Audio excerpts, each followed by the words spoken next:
आज हम लोग समझने वाले हैं कि स्टेट बैंक से कार लोन कैसे लेना है। लोग जो है बहुत टर्म एंड कंडीशन बताते हैं, ये बताते हैं कि स्टेट बैंक अच्छा नहीं है, स्टेट बैंक के अलावा कोई दूसरा बैंक ट्राई कर लो। ये सब बहुत बातें आपने सुनी होगी स्टेट बैंक के बारे में। लेकिन आपको बता दूं कि पूरे भारत में अगर सबसे ज़्यादा कार लोन रिलीज करने वाले बैंकों की लिस्ट को देखोगे तो उसमें आपको स्टेट बैंक ऊपर नंबर पर नजर आ जाएगा। ऐसा इसलिए है क्योंकि स्टेट बैंक के टर्म एंड कंडीशन अगर आप फॉलो करते हो, सारे डॉक्यूमेंट उनके हिसाब से जमा करते हो, तो आपका कार लोन का प्रोसेस भी जल्दी होता है, दूसरे बैंकों से कम इंटरेस्ट रेट भी देना पड़ता है, प्रोसेसिंग फीस के नाम पे भी नहीं लूटा जाता है और अदर चार्जेस के नाम पे भी नहीं लूटा जाता। सरकारी बैंकों का यही फायदा होता है कि इसमें कोई भी छिपा हुआ टर्म एंड कंडीशन नहीं होता।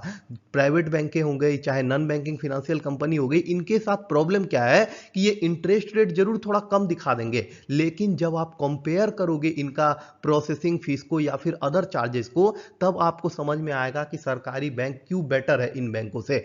तो आज समझने वाले हैं कि स्टेट बैंक से कार लोन कैसे लेना है, क्या टर्म एंड कंडीशन को फॉलो करना है। इन्होंने अपने प्रोसेस को बहुत ही छोटा कर दिया है। स्टेट बैंक के ऊपर आपको बहुत सारे वीडियो मिल जाएंगे, लेकिन इस वीडियो में जो नए term and condition state bank ने कार लोन को लेकर बनाए हैं, उन सबको हम लोग डिटेल में समझने वाले हैं। तो चलिए वीडियो को स्टार्ट करते हैं। अभी जो मैं आपको बताने जा रहा हूं इसको समझिए, क्योंकि इसको समझने के बाद आप डिसाइड कर पाइएगा कि आपको स्टेट बैंक से कार लोन लेना है या फिर नहीं लेना है। सबसे इंपॉर्टेंट चीज देखिए कि अगर आपकी उम्र 21 साल से ऊपर है और 67 साल से नीचे है, उस कंडीशन में आप जो है स्टेट बैंक से कार लोन अप्लाई कर सकते हैं। दूसरा कंडीशन ये देखिए कि आपको जो है सबसे कम ब्याज दर लगेगा। अगर ब्याज दर को कंपेयर करोगे दूसरे बैंकों से, तो आपको स्टेट बैंक से कार लोन लेने का फायदा नजर आ जाएगा। तीसरा चीज देखिए कि 7 साल का आपको चुकाने का समय मिल जाता है, 7 साल में आप इजिली चुका सकते हैं। चौथा चीज, ऑन रोड कीमत पर 100% कीमत जो है आपको ऑन रोड प्राइस मिल जाएगा।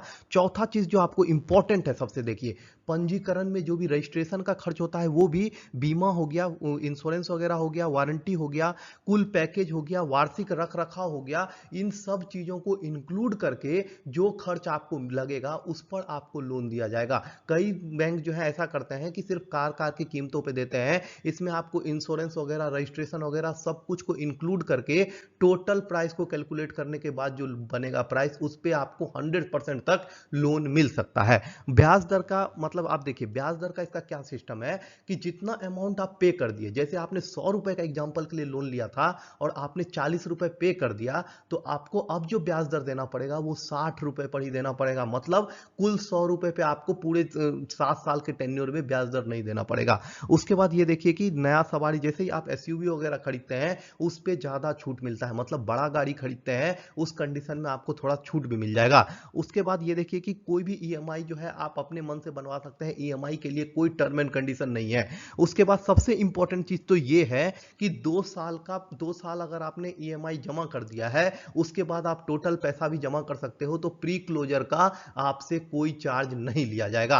आप समझिए कि कौन एसबीआई से कार लोन ले सकता है और कौन लोग नहीं ले सकता। लोग यहीं पे गलती करते हैं। अभी जो मैं आपको बताने जा रहा हूं इसको समझिए, क्योंकि इसको समझने के बाद आप डिसाइड कर पाइएगा कि आपको स्टेट बैंक से कार लोन लेना है या फिर नहीं लेना है। सबसे इंपॉर्टेंट चीज देखिए कि अगर आपकी उम्र 21 साल से ऊपर है और 67 साल से नीचे है, उस कंडीशन में आप जो है स्टेट बैंक से कार लोन अप्लाई कर सकते हैं। दूसरा कंडीशन ये देखिए कि आपको जो है सबसे कम ब्याज दर लगेगा। अगर ब्याज दर को कंपेयर करोगे दूसरे बैंकों से, तो आपको स्टेट बैंक से कार लोन लेने का फायदा नजर आ जाएगा। तीसरा चीज देखिए कि 7 साल का आपको चुकाने का समय मिल जाता है, 7 साल में आप इजिली चुका सकते हैं। चौथा चीज, ऑन रोड कीमत पर 100% कीमत जो है आपको ऑन रोड प्राइस मिल जाएगा।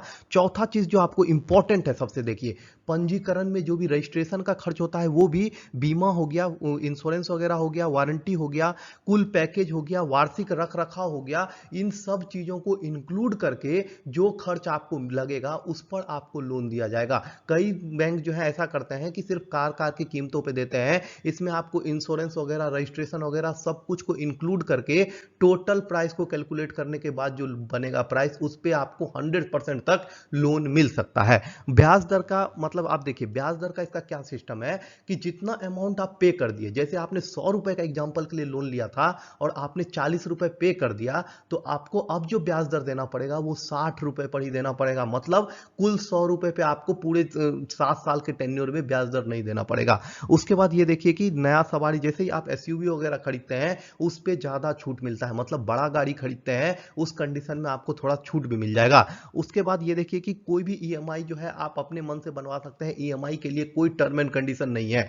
उसके बाद सबसे इंपॉर्टेंट चीज तो ये है कि 2 साल अगर आपने ईएमआई जमा कर दिया है, उसके बाद आप टोटल पैसा भी जमा कर सकते हो, तो प्री क्लोजर का आपसे कोई चार्ज नहीं लिया जाएगा। आप समझिए कि कौन एसबीआई से कार लोन ले सकता है और कौन लोग नहीं ले सकता। लोग यहीं पे गलती करते हैं। एसबीआई ने अपने कार लोन में पात्रता को 3 कैटेगरी में डिवाइड कर दिया है। सबसे पहला कैटेगरी जो पात्रता का रखा गया है वो है केंद्रीय कर्मचारी हो गए, जॉब करने वाले हो गए, आर्मी में है, सीआरपीएफ में है, किसी भी तरह के रक्षा विभाग में है, उन सभी को एक कैटेगरी में शामिल किया गया है। मतलब जो भी लोग जॉब कर रहे हैं और जिनका मंथली एक इनकम है, उन सभी को एक कैटेगरी में रखा गया है। उनका सबसे बड़ा मापदंड यह रखा गया है कि उनका टोटल साल का जो इनकम होना चाहिए मिनिमम 3 लाख रुपए होना चाहिए, तो ये लोग जो है कार लोन के लिए अप्लाई कर सकते हैं। अब सबसे बड़ा सवाल यही आता है हम लोगों के सामने कि इनको कितना लोन मिलेगा। तो आपको बता दें कि उनका जितना आय होगा ना, मंथली का जितना इनकम होगा, बेसिक पेमेंट जिसको कहा जाता है, उसका 48 गुना ज्यादा तक उनको जो है कार लोन मिल सकता है आसानी से। उसके बाद दूसरे कैटेगरी को देखते हैं। दूसरे कैटेगरी में उन सभी लोगों को रखा गया है जैसे कि पेशेवर हो गए, स्वनियोजित हो गए, व्यापारी हो गए, मतलब वो सभी लोग जो लोग बिजनेस करते हैं या फिर सेल्फ एम्प्लॉयड हैं या फिर किसी भी अपने तरीका का फर्म चला रहे हो, उन सभी को जो है दूसरे कैटेगरी में जो है इंक्लूड किया गया है। इनका भी टर्म एंड कंडीशन में सबसे बड़ा टर्म एंड कंडीशन यही रखा गया है कि मिनिमम आय जो होनी चाहिए वो 3 लाख रुपए होनी चाहिए साल का। और उनको कितना लोन मिलेगा, तो आपको बता दे कि उनका जो पूरा साल का इनकम होगा उसका 4 गुना तक जो है उनको लोन मिल जाएगा। अब तीसरे कैटेगरी की बात करते हैं, वो होता है किसान।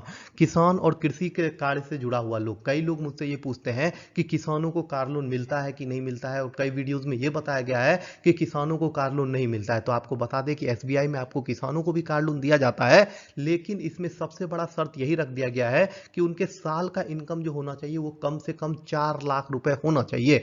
और साल का जितना इनकम होगा ना, उसका 3 गुना अधिक तक जो है उनको कार लोन मिल जाता है इजीली। ये था पूरा टर्म एंड कंडीशन एसबीआई से कार लोन लेने के लिए। अब बहुत सारे लोगों का जो लोन रिजेक्ट होता है वो होता है पेपर्स की कमी की वजह से। तो समझते हैं कि कौन कौन सा पेपर्स इंपॉर्टेंट है एसबीआई से कार लोन लेने के लिए। कार लोन लेने के लिए जो भी पेपर्स की रिक्वायरमेंट होती है, उनमें जॉब करने वालों के लिए अलग पेपर्स की रिक्वायरमेंट होती है और जो लोग बिजनेस करते हैं उनके लिए अलग रिक्वायरमेंट होती है। और कई लोग ये कंफ्यूज होते हैं कि प्राइवेट जॉब वालों के लिए क्या अलग पेपर देने पड़ेंगे, तो बिल्कुल नहीं। जो लोग जॉब करते हैं, सरकारी जॉब करते हैं या फिर प्राइवेट जॉब करते हैं, मैटर नहीं करता। उनका मंथली इनकम अगर हो रहा है, उस कंडीशन में उनके लिए सारे पेपर सेम ही होंगे। सबसे पहले मैं बताता हूं जॉब करने वालों के लिए क्या क्या पेपर्स की जरूरत पड़ेगी, फिर समझेंगे कि जो लोग बिजनेस कर रहे हैं उनके लिए क्या क्या पेपर्स की जरूरत पड़ती है। सबसे पहले ये बता दूं, जो लोग जॉब करते हैं उनके पिछले 6 महीने का खाता का डिटेल मांगा जा सकता है, खाता का पूरा स्लिप मांगा जा सकता है, लेन देन का डिटेल मांगा जा सकता है। उसके बाद जो है आपको पासपोर्ट साइज का 2 फोटो जमा करना पड़ेगा, पहचान का प्रमाण पत्र जमा करने का पड़ेगा। इसके लिए आप Aadhaar card, PAN card, voter ID card कुछ भी जमा कर सकते हो। पता के सख्त के लिए आप जो है कोई भी यूटिलिटी बिल जमा कर सकते हो, जैसे पानी का बिल हो गया, बिजली का बिल हो गया, कोई भी बिल आप जमा कर सकते हो। उसके बाद जो है अगर आपने इनकम टैक्स भरा है तो फॉर्म 16 का कॉपी आपको जमा करना पड़ता है। ये इंपॉर्टेंट है। जो लोग फॉर्म 16 का कॉपी जमा करते हैं उनको आसानी से जो है लोन मिल जाता है। उसके बाद ये देखिए कि पिछले 2 साल का आपको आयकर रिटर्न जमा करना पड़ेगा। मतलब अगर आपने इनकम टैक्स भरा है तो पिछले 2 साल का अगर आप आयकर रिटर्न जमा करोगे तो वो हो जाएगा। आप पहचान का सख्त इंपॉर्टेंट होता है, जिसमें आप आधार कार्ड जमा कर सकते हो, वोटर आईडी कार्ड जमा कर सकते हो, ड्राइविंग लाइसेंस जमा कर सकते हो। ये सबसे इंपॉर्टेंट है। और चौथा सबसे इंपॉर्टेंट शर्त ये रखा जाता है कि आप किसी भी तरह से किसी भी बैंक के लोन डिफॉल्टर नहीं होने चाहिए। अगर आप लोन डिफॉल्टर होंगे तो उस कंडीशन में आपको जो है लोन नहीं मिलता है। अब देखिए कि आपको बता दूं कि अगर आपका पेमेंट जो है, सैलरी अगर एसबीआई से आ रहा है, उस कंडीशन में आपको जो है इनकम टैक्स का भी कॉपी नहीं जमा करना पड़ेगा और जो बैंक का डिटेल्स होते हैं वो भी जमा नहीं करना पड़ेगा, क्योंकि आपका खाता ही उनके पास है तो उनके पास सारी डिटेल होती है। उसके बाद जो लोग बिजनेस करते हैं उनके लिए भी 6 महीने का पूरा डिटेल बैंक का जमा करना पड़ता है, जैसे आपका पेमेंट आया, प्रॉफिट हुआ, लॉस हुआ, वो सब कुछ आपको दिखाना पड़ेगा। पासपोर्ट साइज फोटो जमा करना पड़ता है, अपने दुकान का या फिर अपने बिजनेस का पता प्रमाण पत्र जमा करना पड़ता है, जिसके लिए आप जीएसटी वगैरह जमा कर सकते हो। पिछले 2 साल का आयकर रिटर्न आपको जमा करना पड़ेगा। और आपको बता दें कि चार्टर अकाउंटेंट से वेरीफाइड जो आपका खाता बही है वो भी आपसे मांगा जा सकता है। ये सारे पेपर्स आपको रेडी करने हैं। अब ये समझिए कि अप्लाई कैसे करते हैं, एप्लीकेशन का क्या क्या प्रोसेस है। एसबीआई में आप दो तरीके से कार लोन अप्लाई कर सकते हो, एक ऑनलाइन मेथड है और दूसरा ऑफलाइन मेथड है। ऑफलाइन मेथड में आप बैंक जाते हो, वहां से फॉर्म लेते हो, सारे डॉक्यूमेंट को साथ में अटैच करते हो और उसके बाद अप्लाई कर देते हो। उसके लिए आपको डॉक्यूमेंट का जो लिस्ट बनाया है उन सारे डॉक्यूमेंट्स को आपको निकाल लेना है अप्लीकेशन करने से पहले। दूसरा जो मेथड है वो ऑनलाइन मेथड है, इसमें आपको स्कैन करके सारे डॉक्यूमेंट्स को अपलोड करना होता है। इसमें जो है आपको इस वेबसाइट पे जाना होता है onlineapply.sbi.co.in।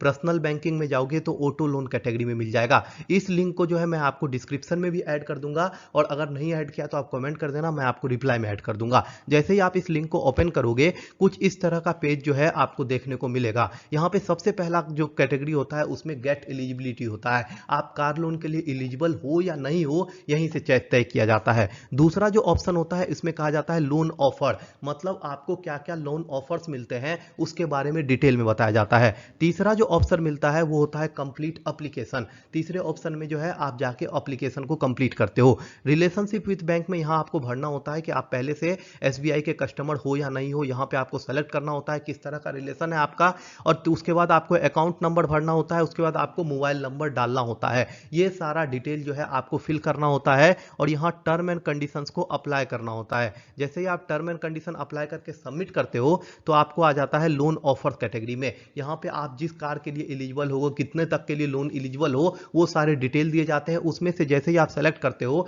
उसके बाद सारे डॉक्यूमेंट अपडेट करने होते हैं और आपका एप्लीकेशन प्रोसेस जो है वो कंप्लीट हो जाता है। ये था पूरा ऑनलाइन प्रोसेस। आपको बता दें कि अगर आप एसबीआई से कार लोन लेना चाहते हो, बैंक ऑफ इंडिया से लेना चाहते हो, एचडीएफसी बैंक से लेना चाहते हो, एक्सिस बैंक से लेना चाहते हो, हर चीज के बारे में कोई भी सवाल हो आपके मन में तो आप जरूर कमेंट कर दीजिएगा, मैं उसका रिप्लाई कर दूंगा। और अगला वीडियो किस कार लोन पे बनाना चाहिए उसको भी कमेंट कीजिएगा, क्या किस योजना पे बनाना चाहिए वो भी कमेंट कर दीजिएगा। आपको बता दें हो सकता है कमेंट को रिप्लाई करने में 1-2 मिनट का समय लग जाए, लेकिन रिप्लाई आपको जरूर मिल जाएगा।